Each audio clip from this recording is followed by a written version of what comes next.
What's up, everybody? Welcome back to Just Friends. I'm your host, Mitchell Embry, and I am super excited about our guest this week because it is my very best friend of all time, Mr. Chad Hiner. Chad, for real, is legitimately one of the coolest dudes I've ever met in my entire life. My best man. My dude. My ride or die.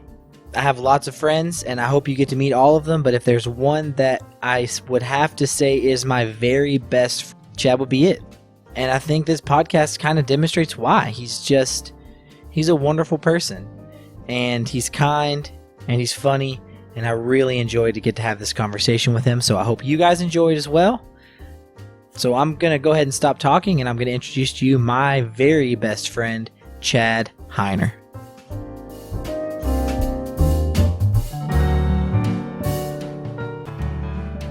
So even if somebody came in the door, theoretically you could muffle that out, right?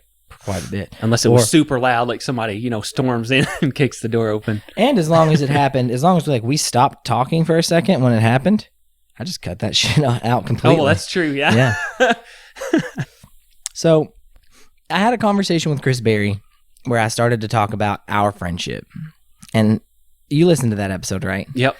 The way that I described it was, I had just moved into the house that I was in on that was the house I lived in before, on Crest Ridge. And you and your family lived there your whole life, right? So we moved there when I was 5. Okay. So me and Brad were both born. We actually lived over in Timothy Hills off of East Pages, so very close. Okay. But I'm guessing from my parents' perspective is once they found out they were having Andy, they had kind of outgrown the house. So we actually moved right before Andy was born. Gotcha. Not sure how many months, how close they cut it, but we actually lived there once Andy was born. But so I was already 5. But I don't really remember anything that happened before that. So pretty much your whole life. Yeah, as far as I can remember. And I moved in, and you already had a bunch of friends in the neighborhood, and right. I had no friends, not just in the neighborhood, but at all. And the way that I described it to Chris was, your mom told you that you had to come down the street and say hi to me because I looked like I was sad, which from my perspective probably is true. But now that I've got you here, what was that like? Why did you come down and knock on my door and ask me to play basketball that day? So, it was funny when I was listening to that and you said that, it got me thinking that I don't really remember that first time that we met, which is kind of weird because we've known each other so long, we're such good friends now, but I don't really remember that first time. So when you said that, I was like, I guess that makes sense, it sounds right, but I couldn't really remember that. It is funny though, because I do remember, we both went to Stewart, and it was right then when you guys moved in. Mm-hmm. And we both walked home, so I remember I'd get home, and most days my grandparents were there. And, they would watch, they'd be watching Andy and watch me till, my mom or dad got home from work. And so I remember coming home and, we'd eventually see you walking down the street right behind us. And, my grandparents would always make a comment, why don't you guys walk together? Do you ever talk to him, hang out with him?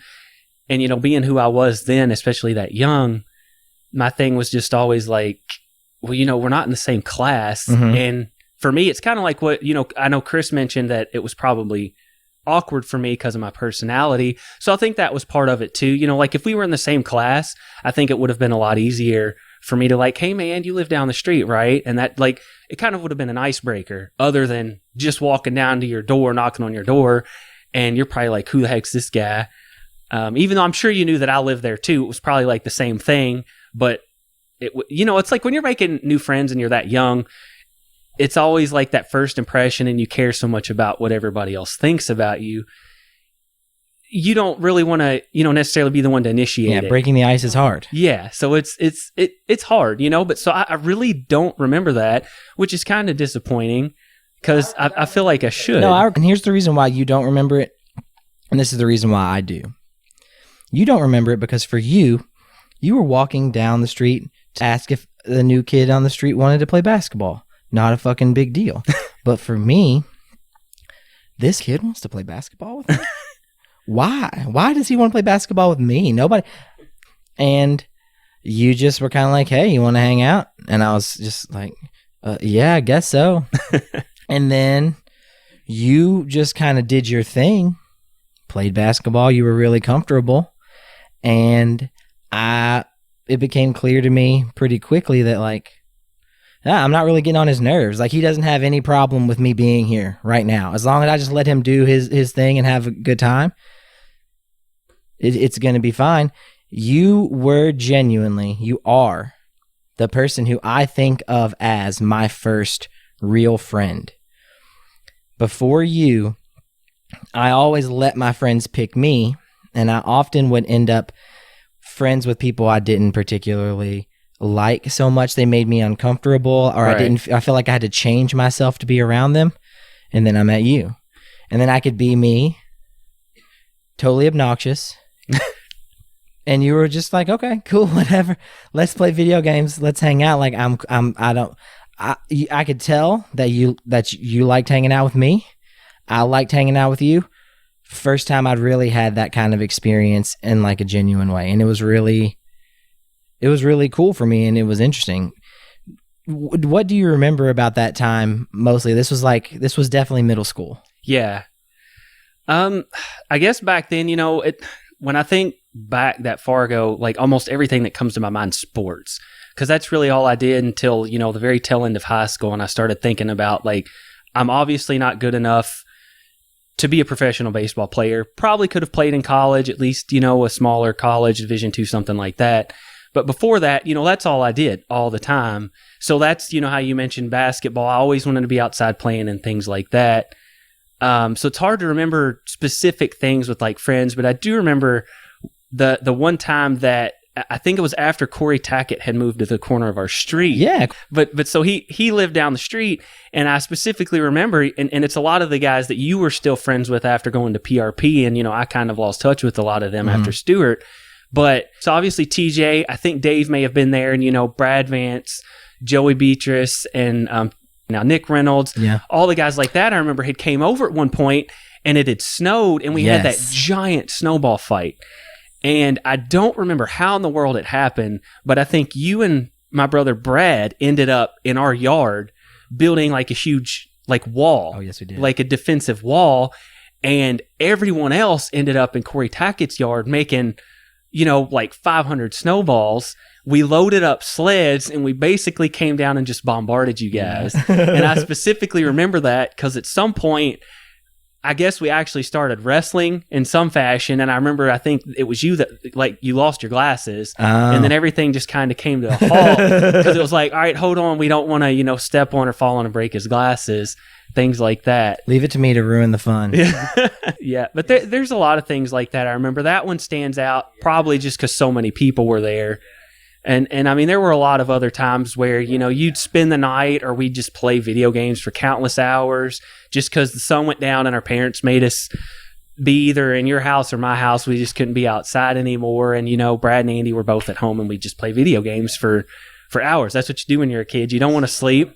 You just, stay up half the night playing video games and doing stupid stuff and sleep half the next day. Do you remember the time in middle school when you had all the people stay the night at your house? Like 1 million people stayed the night at your house for your birthday. I do remember that. Yep. Yeah, like Nick Reynolds slept on the pool table. I remember that. I think there might have been a sexual hotline called at one point in the evening. I remember that too. Yeah, because we used to have that. My parents had that fold-out couch, and I remember there's like 4 people that there were like 4 people sleeping on the couch or people sleeping on the floor. I think Nick Reynolds slept on the pool table. It was crazy. But yeah, I think that was one of the guys that lived down the street. Actually, across the street from you, I think is who it was. And I'll never forget that because I don't remember how long of phone calls they made or how many, but my parents got a bill. I mean, and it was hundreds of dollars. It was crazy.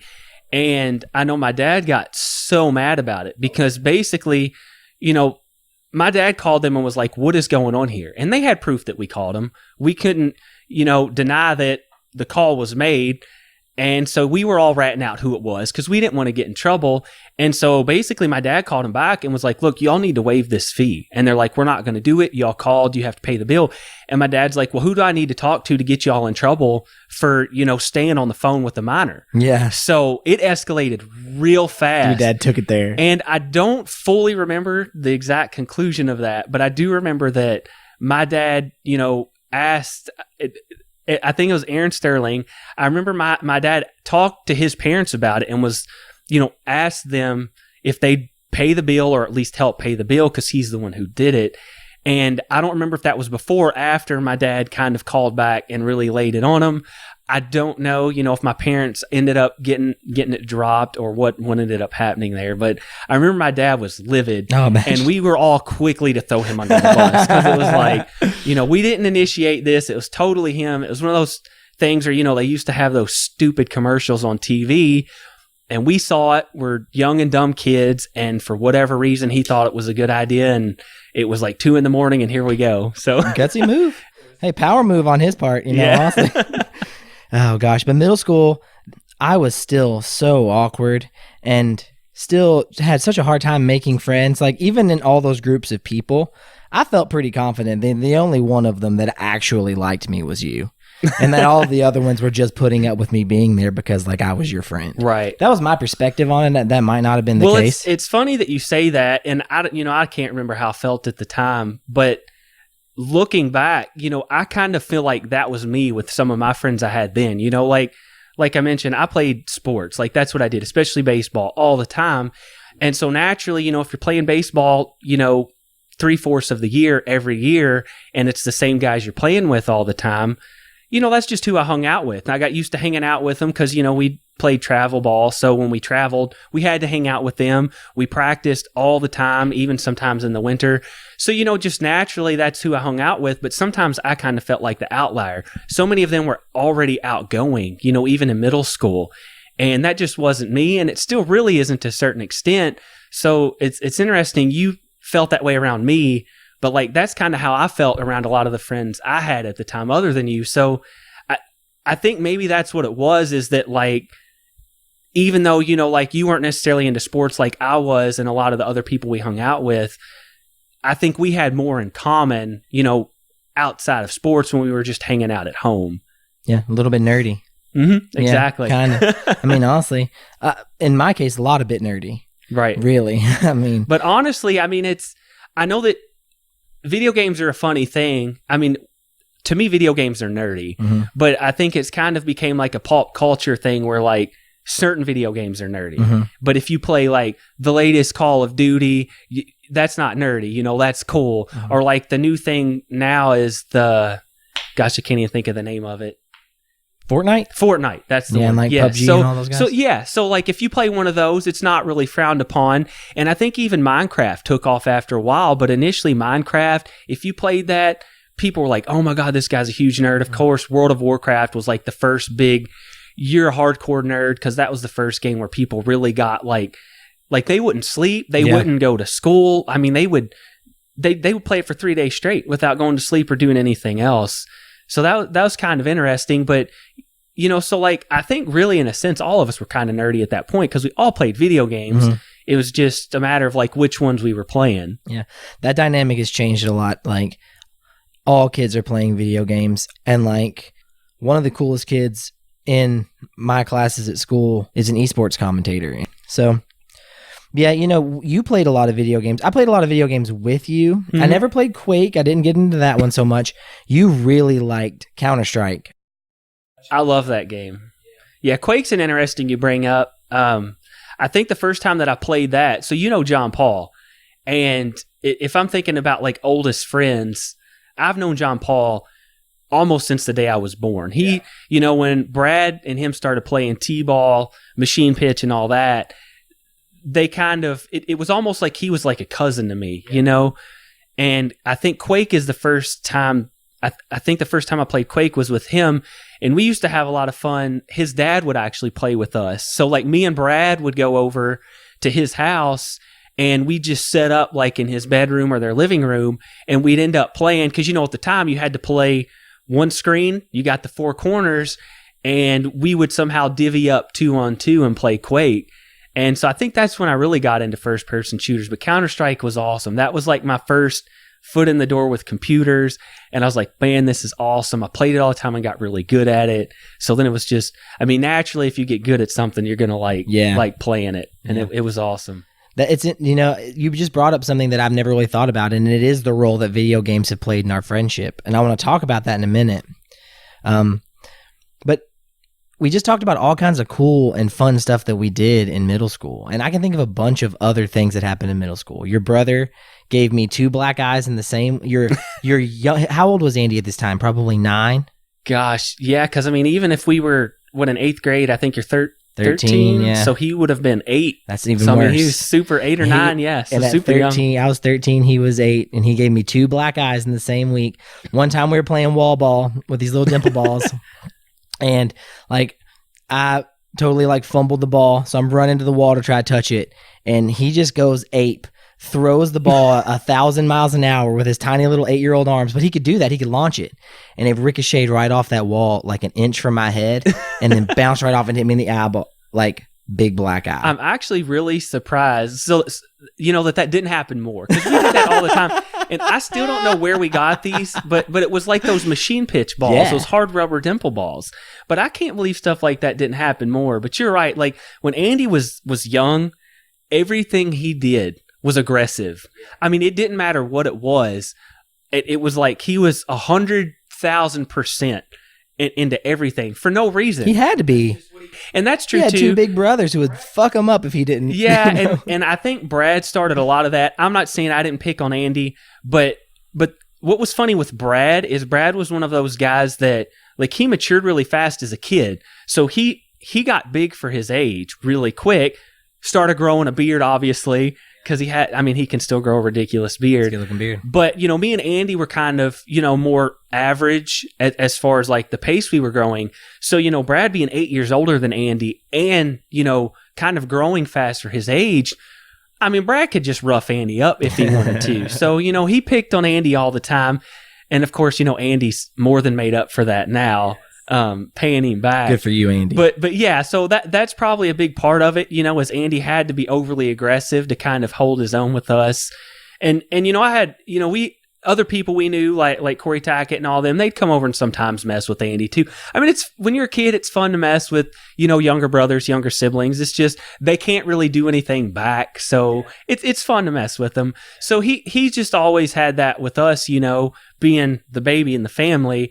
He just kind of had to deal with getting picked on a lot. So and he didn't want anybody fucking with him, so he went hard. Exactly, and he right. gave me 2 black eyes in the same week. Yeah, because you know what? He was just letting me know I'm not the one. All right, I'm not the 8-year-old, and you're not the one either because you're soft. Like these guys, maybe they can get away with it, but I'm going to come hard at you. I'm going to give you black eyes. So I appreciate that, and that was a lesson I learned from you. The second one was probably your fault. That was in the swimming pool, right? He caught you with the goggles. Yeah, he did. You went for the bear hug. Yeah, I was giving him too much attention. Oh yeah, I was giving him too much attention. But it's like I was saying, it's fun picking on the younger siblings when you're growing up. So of course.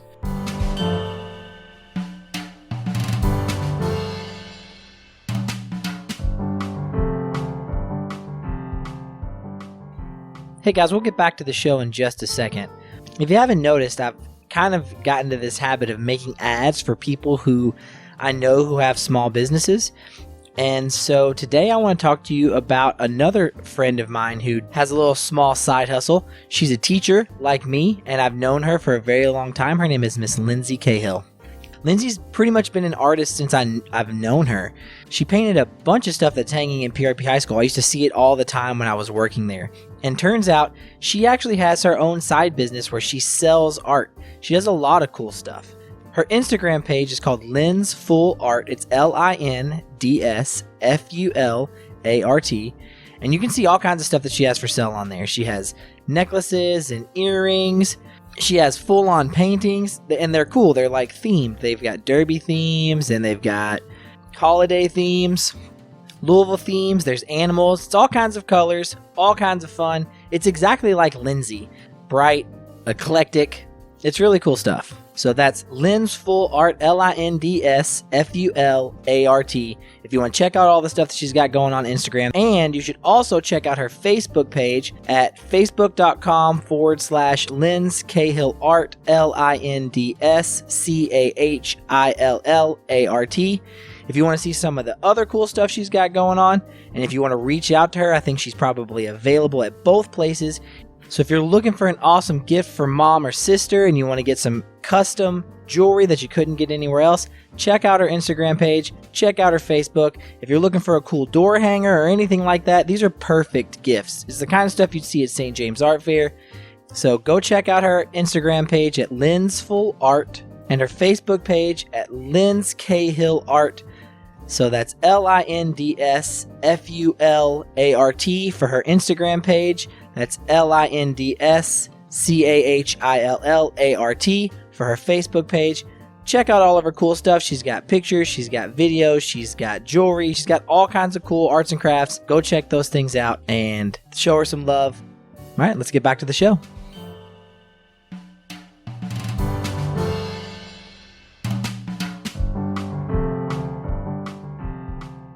I want to talk about the role that video games have played in our friendship.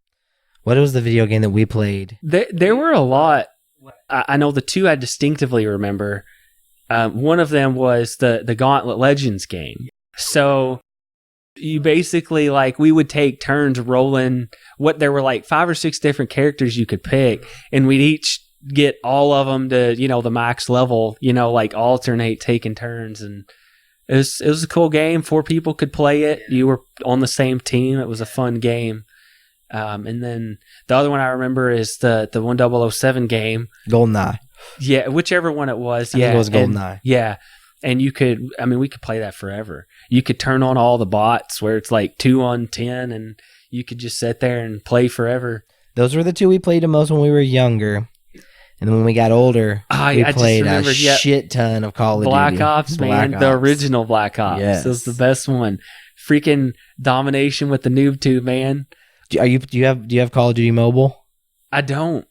Is it actually good? It's fucking really good, man. I haven't been able to bring myself to try it out. I don't have time to sit around and just fucking play it all the time. Right. But when I play it, when I have I've got like 45 minutes, I might play a little bit of Call of Duty Mobile. There you go. I'll play it for fucking 45 minutes, man. I'm like, It's so much fun. I mean, I don't even know why I got so much enjoyment out of it, because when we used to play, like, I was that player that, like, everyone probably was annoyed with. Because you were good? Because, well, it wasn't just that, but, like, the way I would do it is, so we play domination, right? So you have, like, the 3, like, King of the Hill points. You have to go stand at the flag. So that game mode and my approach was perfect. So I'd get, the rocket launcher that everybody called the noob tube. You get 2. Every time you revive, you have 2, and then you have a grenade. So I'd come alive. I would sprint straight to the one in the middle of the map. I'd shoot both rockets, throw my grenade. I'd get at least 1 kill. I'd also be running in there, maybe sneak another kill in, and then I'd get killed. Yeah. And then I'd do it again. And, by the end of the game, I've gotten way more kills with that approach than dying, and I just do it over and over and over again. Yeah. Because that's a good approach. Because you had a meticulous plan for how you were going to approach this problem that you had. Right. Figuring out what works and keep doing it till it doesn't. But I was bad at the other game modes. So, like, anything that was on, like, a bigger map, or, like, you're just killing each other wasn't necessarily terrible, just not good. Probably more like average. You hadn't figured out your method. Yeah. Thing that you could do, yeah. Right. That's one of the things that's really fun. And I learned to appreciate it a little bit, learning to play an instrument, learning to play guitar, and becoming a decent guitar player at this point. I learned that it really does just come down to how much time you're going to put into it. Like, the songs that I know how to play that I think are, like, challenging to play, they're challenging because you got to put a lot of work into them. Once you put the work in, it's not hard. Right. And that's really it. I mean, and I think that was the biggest thing, like from baseball. Like, it sucked. It got to the point where, like, I love playing baseball, but it's like, I wake up, it's summer, I could be going swimming all day, lounging in the pool, hanging out with friends, playing video games, whatever. And I'm like, dude, I have to go roast in 95 degrees for 5 hours. This sucks. Like, it was terrible. There were a lot of days I didn't want to do it. And like, especially once I got into high school and realized, especially fielding, I could field so much better than almost everybody else. And I was like, this is 100% because of all the time I spent practicing growing up. playing year round, practicing 4 and 5 hours a day, half the year.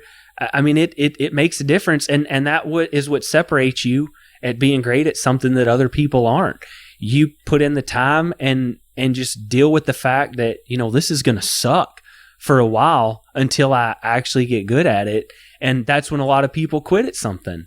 And if you overcome that, you can, be different from the average, right? Because you played baseball every day. Oh, yeah. In the summer, you were at baseball practice every single day. Yeah. I mean, there was a point, especially when I was still young enough to play at Prairie Village, when at the end of each season, when we would have all-stars, we literally would practice, I really, no exaggeration, think it was 4 or 5 hours.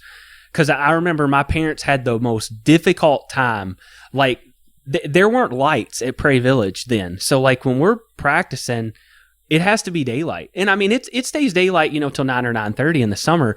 But I remember my parents struggling to get home from work to take me.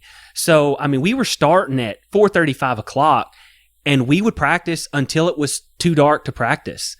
Every day until All-Stars started. We were a phenomenal team then, and I think that's a big part of the reason. We just practiced 4 and 5 hours every day, 7 days a week for, those few weeks there before All-Stars started. It was crazy. Where do you think you learned that discipline? I really don't know. I mean, part of it might be that, my parents, they've always been hard workers, and, when I was young, they always went to work. They never really complained about going to work, and I know they didn't like it. Nobody at the end of the day likes going to work. Even if you like your career, you get to that point where you're like, man, I've been going here every day for 20 years. Mm-hmm. You don't like it. And maybe that was part of it. And even I think I mentioned earlier, just my whole thing with failure, like if I was going to do something, I don't know why, but like in my mind, I don't want to fail, right? Like, so if I'm going to do something, I'm going to do as best as I possibly can, even though if I'm the worst person at it, I'm going to do as good as I can to try to make sure that I don't fail. And then at the end of the day, if I do, I at least know, like, this really sucks that I couldn't do this or wasn't good at this or that, but I know that I tried as hard as I could before I failed. So then I know I can't do it. Part of it even might be, my whole OCD thing. I don't really talk about it that much because I don't feel like mine's that bad. I know there's some people out there that, like, they literally have, like, they can't function on a daily basis. Mm-hmm. Mine's more so just that, like, things kind of wig me out, like I overthink a lot of things, and that might be part of it, like when I'm playing baseball and I'm like, man, what if there's a situation where, like, I need to be able to do this and I can't, so that makes me like, I need to be able to do this, and maybe that's part of it, but I mean, I really can't say for certain, which kind of sucks, but it just, I don't know, I don't want to just say that's the way that I am. No, you can say that. But, there obviously had to have been something while growing up that made me that way, if that's the case. I just don't know for sure. But then after middle school, I mean, we didn't see each other because we went to different high schools. You went to Butler, I went to PRP. And then at that point, it really almost kind of, I'm sure that we hung out every once in a while.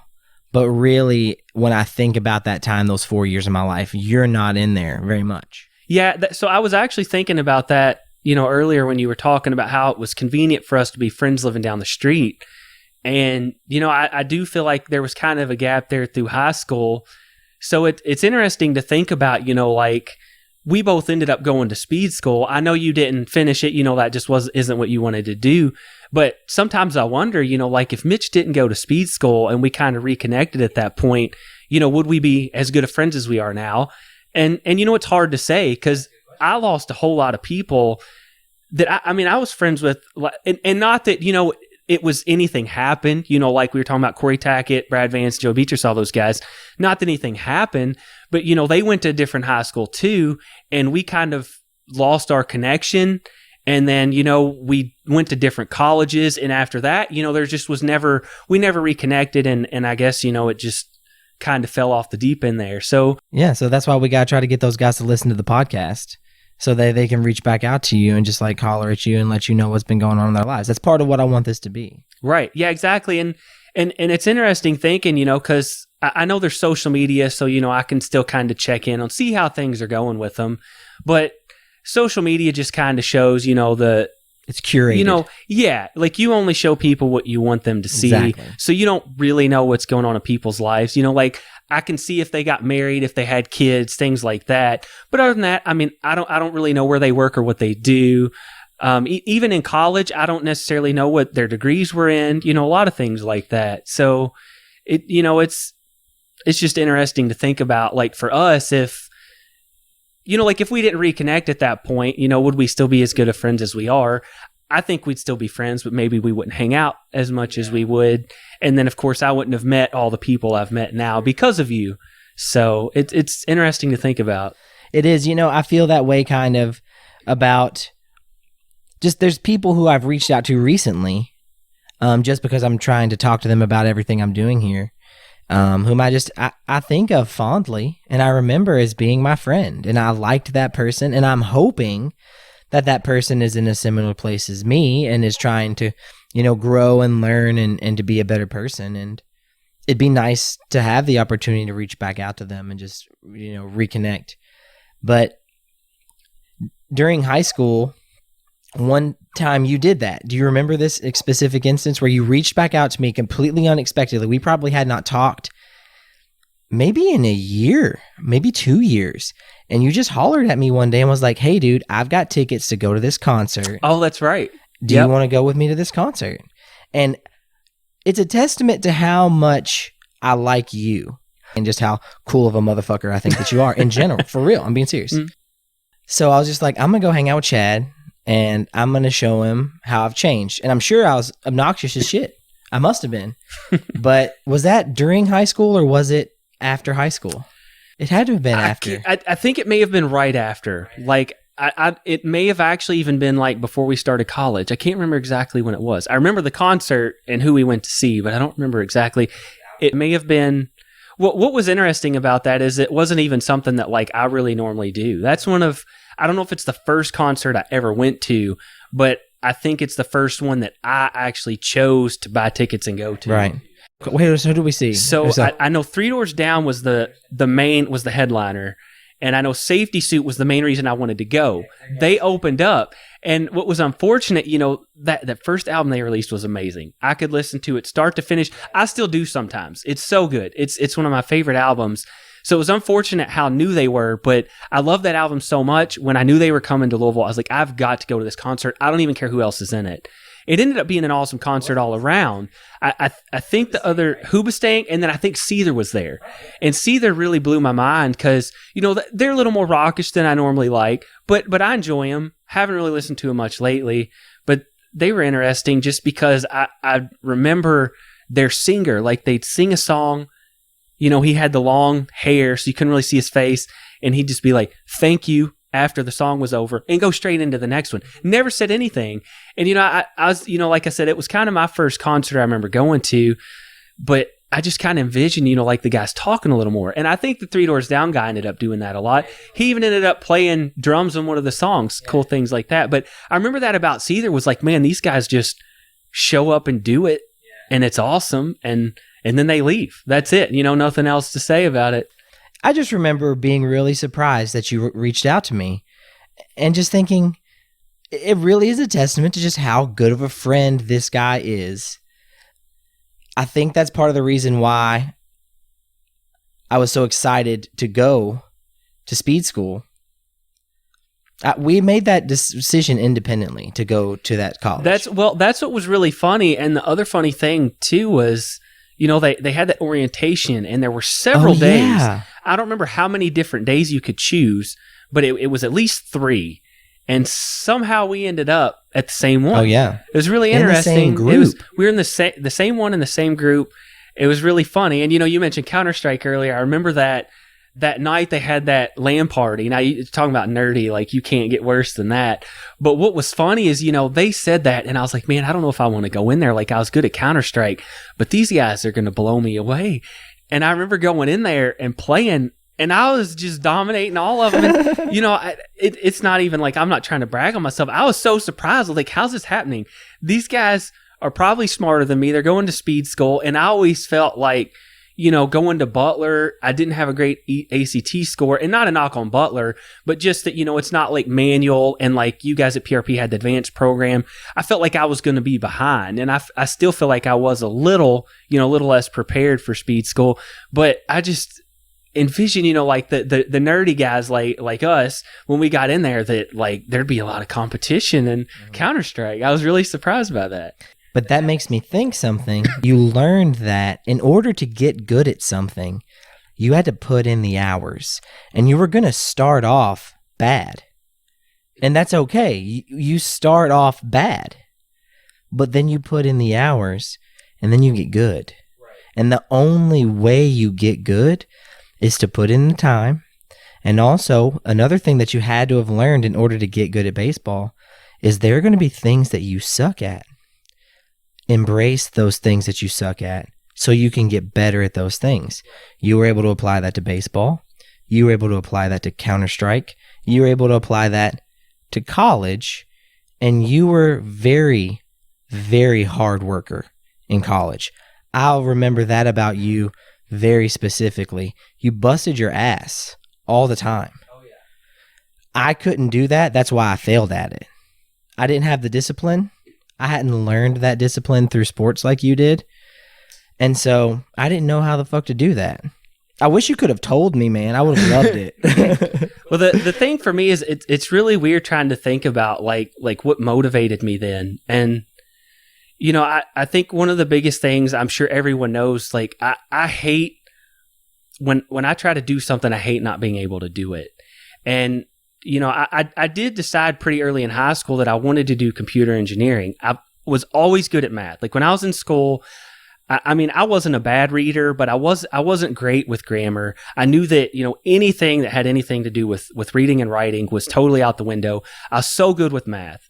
And kind of back to Counter-Strike, you know, when my parents got their first computer, I just loved being on it. Didn't matter, you know, even with crappy old AOL, you know, you had dial up, your parents pick up the phone and it kicks you off. I just loved being on a computer. So I decided I'm going to go do computer engineering. And, you know, once I started, it was like, this is so hard. I'm going to have to work so hard to do it. But I didn't know what else I would want to do. And so maybe that was my motivation. I don't really know. But I just decided to stick with it. And, you know, that piece of me that's like, this is what I want to do. I can't let myself fail. I mean, you're right. I spent hours, you know, and I got to the point where, and I was lucky enough to have a few guys, you know, like Udit and Shamir that, you know, they did the same thing. Like we'd stay on campus till 9, 10, 11 o'clock midnight, working on projects, studying, trying to get stuff done and just learn. And you know, we were also, and this isn't a knock on, I actually talked to some guys, we have a few interns at work that are in speed school, and we kind of jokingly knock on triangles sometimes. And I know Jake and Ryan and those guys were in it. But a lot of people in speed school, because they're fraternities and stuff and just friends, will give them old tests. It helps them study. It's by no means cheating, so that's why it's not a knock on them. But it helps them study and prepare.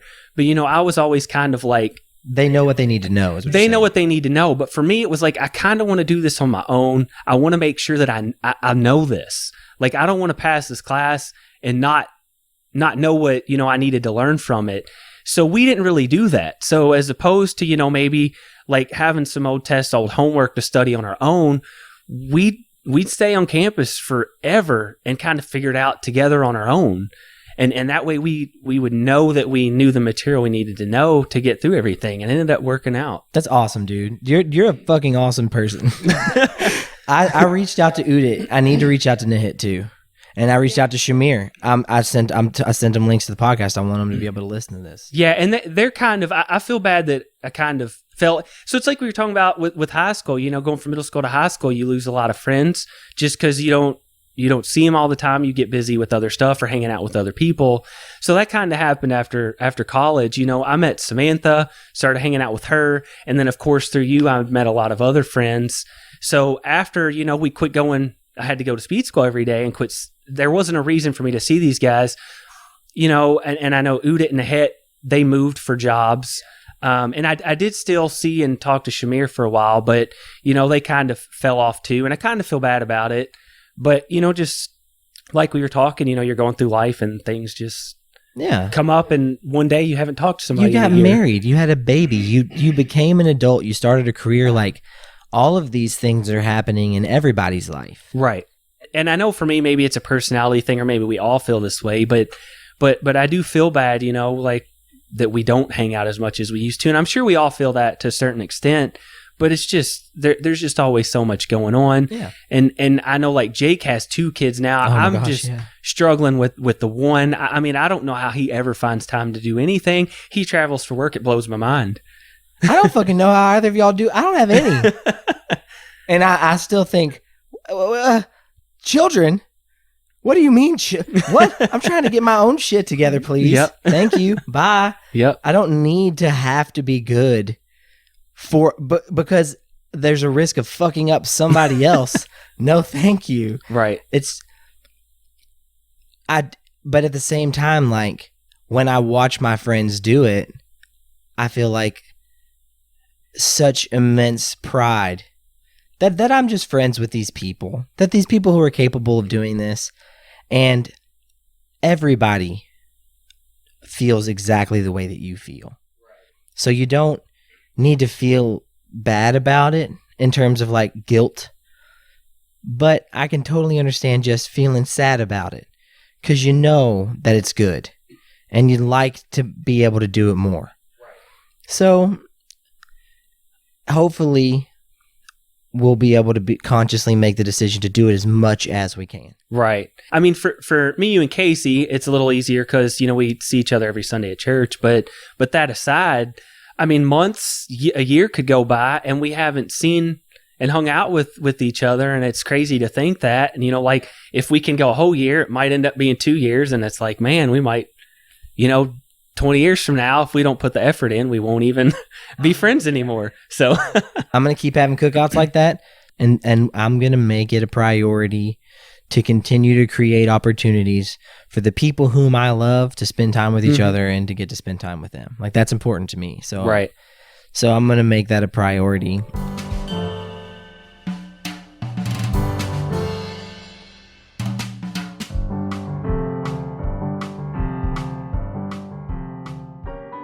Hey guys, we'll get back to Just Friends in just a second, but first, if you're anything like me, especially right now this time of the year in the holidays, I'm packing on a few pounds. I'm not feeling super motivated to be out running and exercising because of the cold weather, the short days, and I'm not necessarily prepared to be making the best decisions about my nutrition, so I've probably gained 15 pounds since the sun started going down early. And that's where it can really come in handy to have a person who's an expert on nutrition. And that's where Miss Emily Berry comes in. Emily Berry is a chef and a registered dietitian who helps you build your own version of a healthy lifestyle, and she is our friend Chris Berry's wife. And she's a wonderful person. Many of you probably know her. And she's willing to work one-on-one with you to assess your individual needs, goals, and struggles to build a customized plan that takes in all of your needs into consideration and creates a diet that you can follow, that you can stick to, and that will be effective for you, something that you can maintain. Clients who work with Emily not only see improvements in their weight and health, they also have higher energy levels, lower stress, and more confidence. To become part of her online community and receive free resources, connect with others on a healthy journey, you need to join her private Facebook page. I'm on this Facebook page. My wife Sarah is on this Facebook page group. It's called Nutrition Coaching with Emily. Or you can also check out her Instagram at EmilyBerryRD. To get started, you could also email her at emilyberryrd@gmail.com. Guys, she knows what she's talking about. She's working extremely hard and she wants to work hard for you so that you can see the changes that you want to achieve in your life come to reality. Check out her Facebook, Nutrition Coaching with Emily, her Instagram at EmilyBerryRD, or email her at emilyberryrd@gmail.com. Remember, it's EMILIEBERRY. Okay, guys, so let's get back to the show.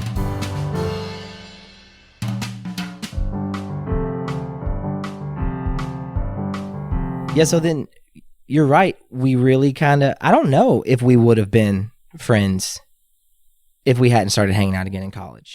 I would like to think so because now I value you so much. And I think about when we were hanging out in college and like how much you changed because you grew a lot. You were in a relationship for the majority of the time you were in high school, all of the time you were in high school. Right. Actually, you talk about it. You're doing a great job talking. So yeah, I mean, it kind of sucks to think about, but it's been so long now, and I'm married and have a kid and everything. So it's not as terrible as it was then, but it was a dark time in your life. It was. So I mean, pretty much all of high school minus freshman year, which is really just kind of learning to deal with being in high school. Yeah. But so that, and then over a year out of college. So I mean, it was a lot. So I think like you're saying that I changed a lot in that time span.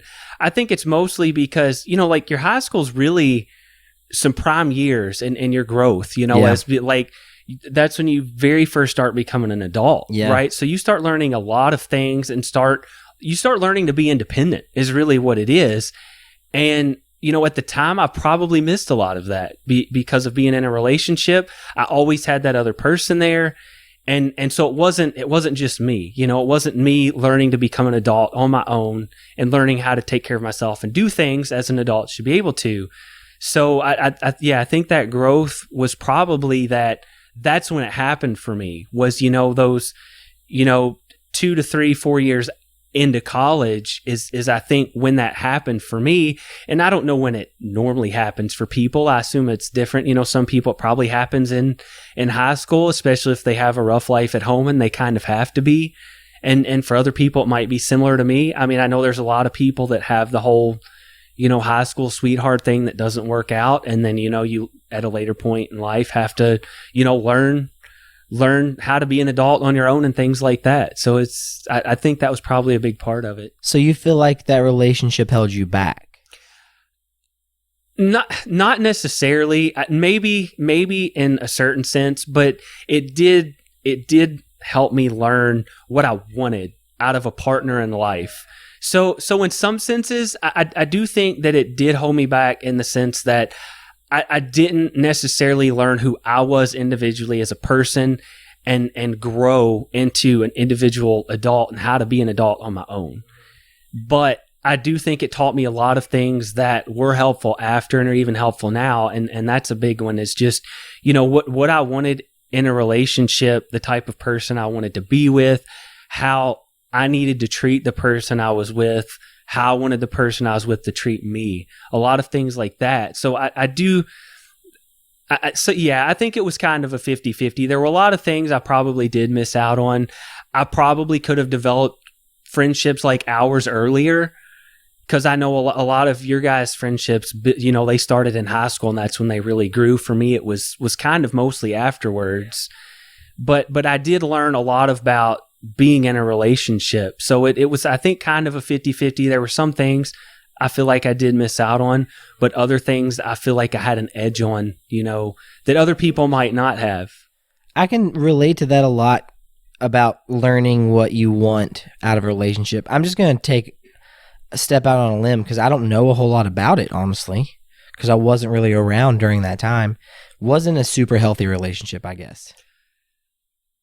So it's really hard for me to think that. It's hard for you to judge it like objectively because you were a part of it. It is, and I know there's that whole like, you're blinded by love or the first love thing or whatever you want to call it. You're also a child too. And that too. So I mean, you're just, it's the first. I'd never even dated another girl really. So it was, everything was a first for me. And for me, it was so awesome at the time that it probably blinded me from some of the pieces that weren't that great. No, I can relate to that. And even looking back, it's hard to judge because I don't feel like there was really ever a point at the time that I didn't like the relationship. So it's hard for me to think that it was an unhealthy relationship, but obviously it was, or it would have had a different outcome. I feel like I experienced a similar thing later in my life, obviously, but I came very infatuated with a young lady, and I could not see any of her flaws. That's exactly what I think was. So like when you were asking about, if it was a healthy relationship, that's probably why I couldn't see it then. It was probably the same type of thing. But you're saying you on. see it obviously now. Yeah, and especially after, meeting and being with Samantha and, you start doing other things and realize, that the person's a lot better fit for you. Yeah. And even if you take away, you know, like some of the bad things that happen and like, you know, that person's not a terrible person. It's just that like your differences, you know, there would have always been differences that you at some point wouldn't have been able to overcome. And I feel like I don't have any of that with Samantha. I'll tell my story. I met a young lady and we started dating when we were like, I guess I was like 19, and I was completely infatuated with her. I absolutely fell head over heels in love with her. But because I had no idea what a relationship was, most of the time I felt uncomfortable. There was always some type of conflict. When we were together, it was awesome. When we were apart, it was stressful. But I didn't know that wasn't normal. Right. And I just was completely infatuated with her. I dated her for about a year, and then I basically just pined over her for about the next 5 years. And then we eventually kind of ended up getting back together, which was a very strange thing. Right. Yeah, that's definitely a unique thing, because a lot of people don't have that happen.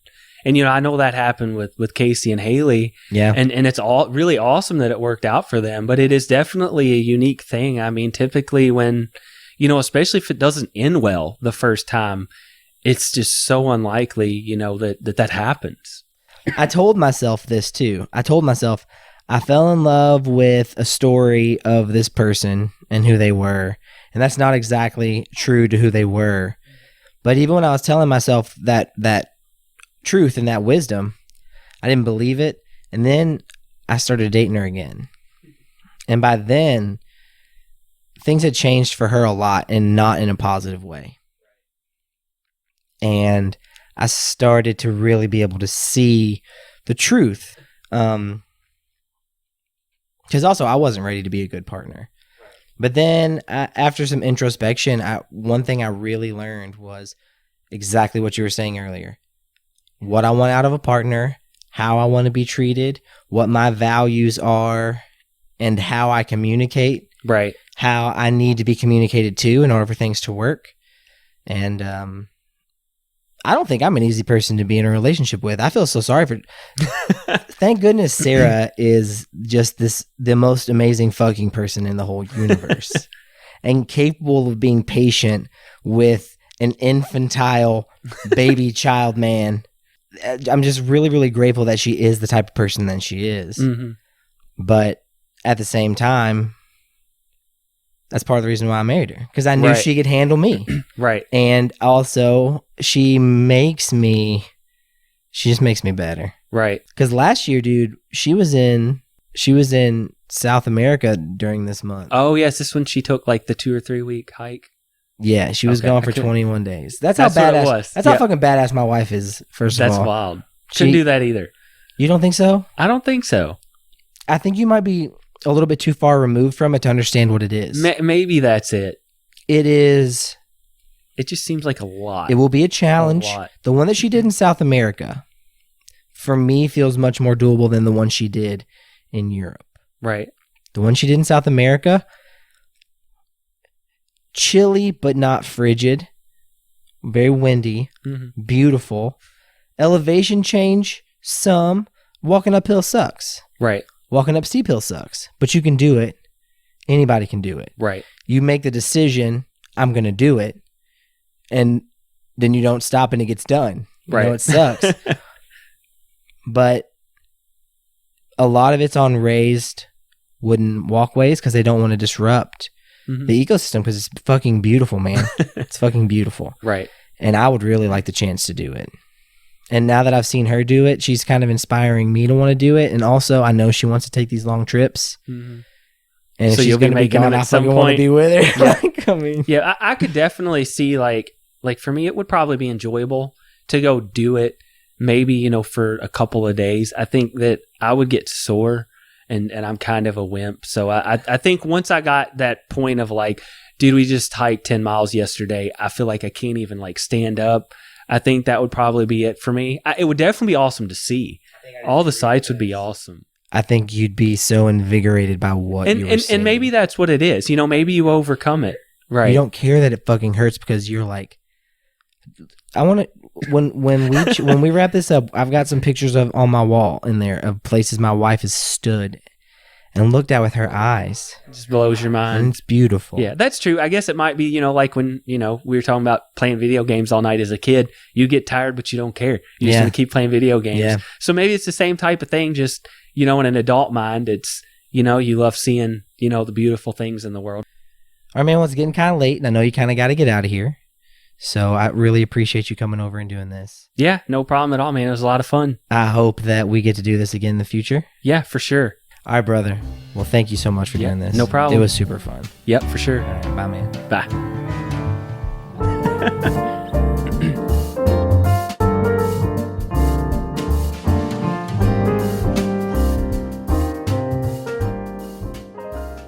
All right, guys. So that was the podcast. Isn't Chad wonderful? I told you he was wonderful. It was so much fun to talk to him. I feel like we could do a million more of these podcasts and we wouldn't run out of material. But I think that would get boring for you, the listener. You want diversity. You want lots of different people. So that means I need to find new guests. So if you're listening to this and you've never been on Just Friends and you would like to be on Just Friends, please reach out to me. I would love to talk to you. I talked to Thomas Roundtree recently about it. I talked to Justin Devine. I'm pestering everybody, not just you. So come hang out with me, be on the podcast, and share your story with our friends, and let's build up this little community. All right, I love you guys. I hope you have a fantastic day. Bye.